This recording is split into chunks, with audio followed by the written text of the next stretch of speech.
ஒரு ஆத்தங்கரையில் ஒரு படகோட்டி அந்த ஆற்றில் இந்த கரைக்கும் அந்த கரைக்கும் செல்லக்கூடிய மனிதர்களை அழைத்து செல்லக்கூடிய வேலையை செய்து கொண்டிருக்கின்றான். ஒரு நாள் ஒரு மெத்த படித்த நான் மிகப்பெரிய அறிஞன் என்ற ஆணவம் கொண்ட ஒருத்தர் அந்த படகுல ஏறுறான். அந்த படகில் மறுகரைக்கு அழைத்து செல்கின்ற பொழுது அந்த அறிஞனும் அந்த படகோட்டியும் ஒருவருக்கொருவர் பேசிக்கிட்டே போறாங்க. அப்ப அந்த அறிஞன் அந்த படகோட்டியை பார்த்து கேட்குறான், உனக்கு பகவத்கீதை தெரியுமா அப்படின்னு. உடனே அந்த படகோட்டி சொல்றா, எனக்கு அதை பற்றி எதுவுமே தெரியாது, நான் அந்த பக்கம் கூட தலை வச்சு கூட படுத்தது கிடையாதுன்றான்.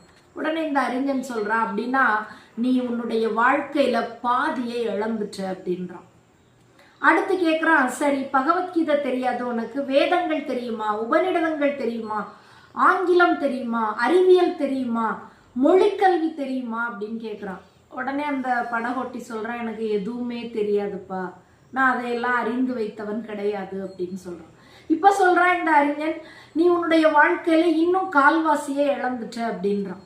சொல்லிட்டு அந்த படகோட்டி அவன் விடுறதாவே இல்லை. தான் கற்ற கல்விகளை எல்லாம் அந்த படகோட்டிக்கிட்ட ஒன்னொன்னா பேசிட்டே வர, அவனுடைய பேச்சை காது கொடுத்து கூட கேட்கறதுக்கு அந்த படகோட்டி விரும்பவே இல்லை.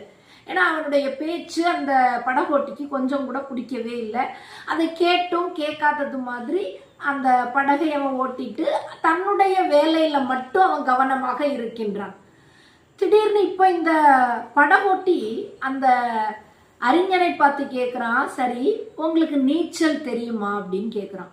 உடனே அவர் சொல்றாரு, இல்லை எனக்கு நீச்சல் தெரியாது. அப்படின்னா இப்போ நீங்கள் உங்கள் வாழ்க்கையை முழுமையாகவே இழந்துட்டீங்க. ஏன்னா இந்த படகுல ஓட்ட விழுந்துடுச்சு, படகுக்குள்ள தண்ணி வர ஆரம்பிச்சிடுச்சு, இன்னும் கொஞ்ச நேரத்தில் இந்த படகு மூழ்க ஆரம்பிச்சிரும் அப்படின்னு சொல்லிட்டு அந்த படகோட்டி தான் தண்ணீரில் குதித்து நீந்த ஆரம்பித்து விடுகின்றான்.